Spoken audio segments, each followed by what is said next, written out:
So Matt, when did we do this? We did this about a little over a year ago. We did it in the fall of 2023.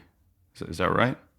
Yeah, or 24. I can't remember. Yeah, it was about a year ago. 23. Yeah, 23. fall of 23. Jeez. You had very specific criteria for me that because we have been working together for a long time, I think you knew my penchant for doing Complicating way too things. much and adding things and having zero restraint when it comes to addition. And so you limited me to one live take, right? Yeah, and this is always a fun game because to me, whenever we do these, I mean, I guess we could call it an exercise. Whenever we do these exercise, I have these ideas of, limiting David to see what comes out of him creatively when he does something differently. But what's always funny is you always treat it as a game with like fine print, which is always fun because I had an idea of, let's just set up one or two mics and just have you play on your CP70 in your living room, and that'll just be it. And so I kind of somehow convinced you to do that. I'm not sure how we got to that point, but then you asked me, well, can we record the MIDI? And I was like, oh man, that's David's fine print. He cheated the system and found a cheat code because I knew once we recorded the MIDI, you could do some pretty crazy stuff. So I mean, I'll let you talk about that. Okay, fair enough. Well, first of all, man, I'm grateful for you pushing me to limit myself. And you're right, I do consider it a game, and, and find it fun to find workarounds. But yeah, in this case, we used a CP70M, which has a 5-pin out for those of you who haven't messed with them. They made them, I think, just for a couple years. But then we also, so the MIDI was captured into the DAW, but then we also went through a Tiptone, Peter's design of this old Victor amp through an Austin Hooks. Austin Hooks built me this beautiful mini Leslie, and so we had It's the amazing. output of the It's really CP70 cool. mic'd through. I think it was two M160s going through the Leslie in stereo, and then what was the vocal mic we used? It was like an old EV I something, have no idea. right? You had a bunch of mics, and we are like, let's just pick one that looks cool. We don't care what it sounds like. Let's just make it look cool for the video. Yeah, just a little old silver dynamic EV mic, and so there's bleed and everything, I think which is it's part actually of. Omni. It's more of an Omni pattern, so it picks up everything everywhere. Yeah, yeah, I remember it was a bit of a mess. But then I think the other limitation that I don't know that you necessarily imposed, but ended up being the case, is that we only did one take. We didn't have any other takes. It wasn't like a playlist kind of thing. It was one take. Well, So I mean, the reason we did it that way is because I didn't have all my camera gear there because I was visiting you in Houston. I live in Arkansas, so I was just over at David's place visiting. So I basically had a backpack, like a very small backpack full of camera gear, and one very small, like 2x2 softbox light. And so a lot of times when you kind of cheat stuff and you take from multiple live takes, if you have a bunch of camera angles and you're switching stuff up, it's a lot easier to pull from that. But I literally had my one nice Blackmagic camera and then one older Blackmagic camera that I put on your face and hid behind the Austin Hooks amp, so you couldn't see it from the other angle. But I mean, we didn't really have much to work with, so I knew if we tried to cheat it and do multiple takes, it probably wasn't going to work. yeah, you're probably right. Also, this I think I remember it made, because I knew that the MIDI information was something that I was going to have to try to harvest.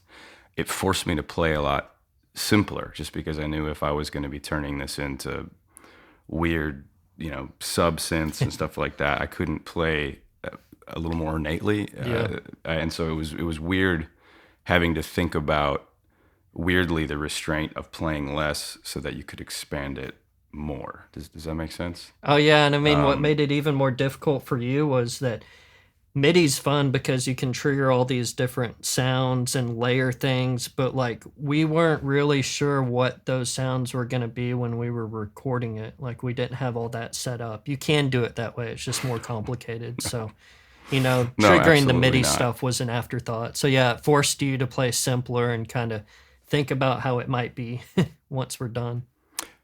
Yeah, well, I think the only thing I remember kind of thinking about it is I didn't want it to be the same as the other version. I wanted us to have the autonomy to kind of experiment with it, and then also to give you the freedom to not recreate the other one, but to kind of Yeah. make a different version. Another challenge, I guess this wasn't really a fine print thing, but the vocals, the recording of it, there's so many different registers of the melody that I wasn't sure what to sing in terms of the one live take, and so I had to really commit to the lower part pretty ubiquitously, knowing that I could generate octaves. Again, Had you ever cheating, like you said. had you ever played this song live before or like performed it once through? Probably No, not. this was literally the one and only time I have ever played this song since just recording it on the version for Truth About Cowboys, which that one too I think was really only one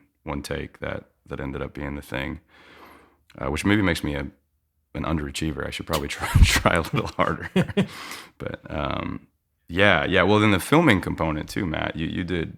I thought you did really cool stuff with texturing some of the color treatments and stuff to mirror some of what Joey and Bryce and Duncan created with Signal, which I thought was really cool. That you sort of tipped the hat to their 16 millimeter stuff.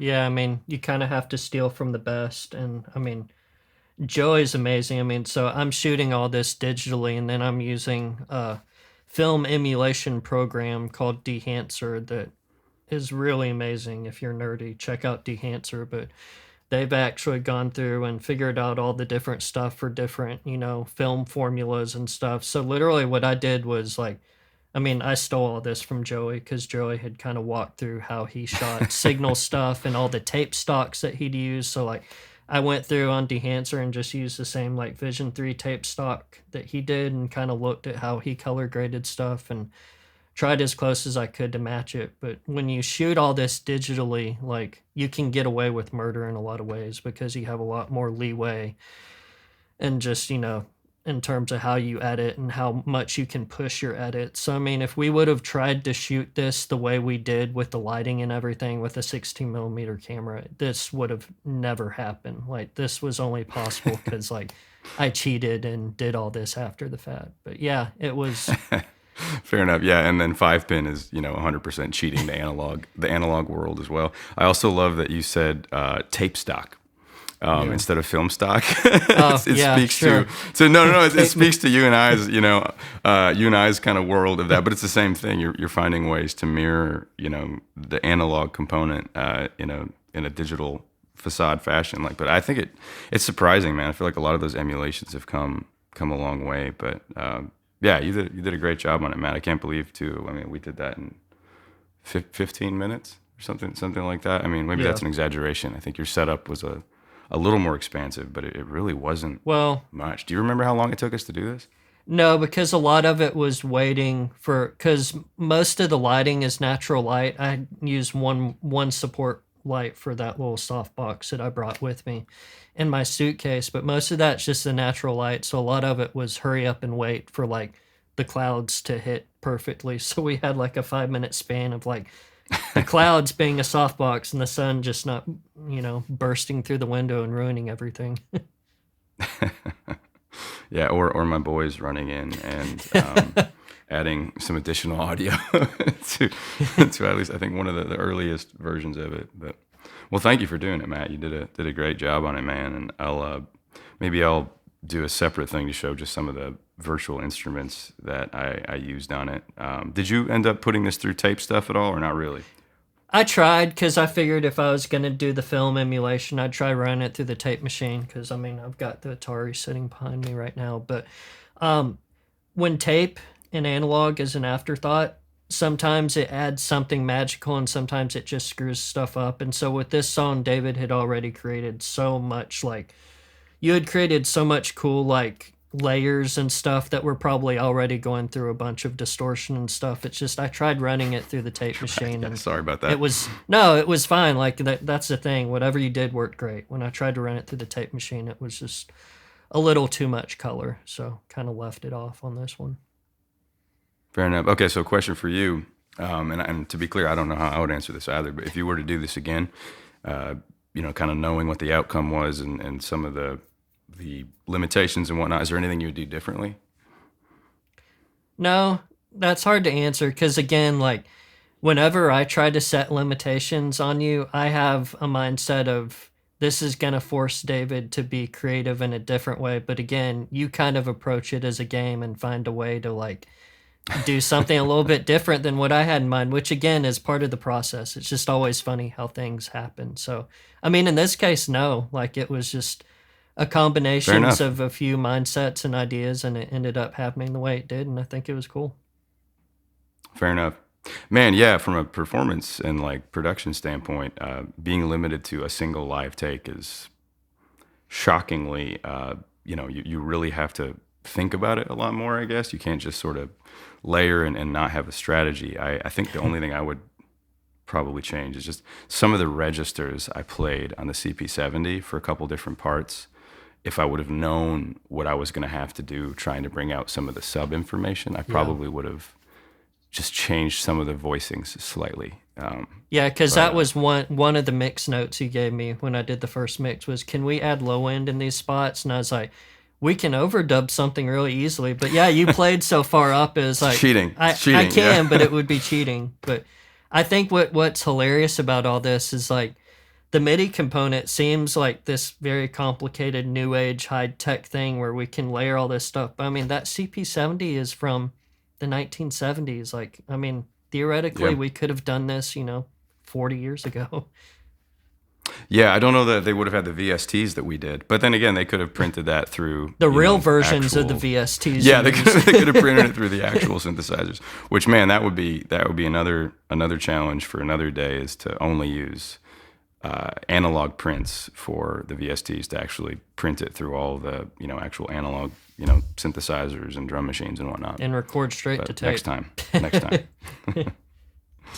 Well, thanks for doing this, brother. Yeah. You did a beautiful job on it. Thanks for pushing me to do it. I can't believe how you managed to make something so cool out of 15 minutes in my living room. Yeah, I thought it turned out great. I'm happy with it. I'm excited to see what people hear and think about it, especially with all the stuff going on in the world right now. I think just in terms of what the song's saying, I think it's pretty appropriate for what the world's going through right now. Yeah, man, it's funny. When this song was written, it was about a different set of global challenges that I wanted to try to find a way to distill and explain to little kids, and it's not gotten any less complicated in the years between now and when it was written. But I suppose it's always a little different. But yeah, Well, there's my dog barking. I probably need to go fight bad guys or that's our something. sign. Tell Dusty hello. All right, thanks. Thanks, brother. Yeah. Have a good day. All right, bye.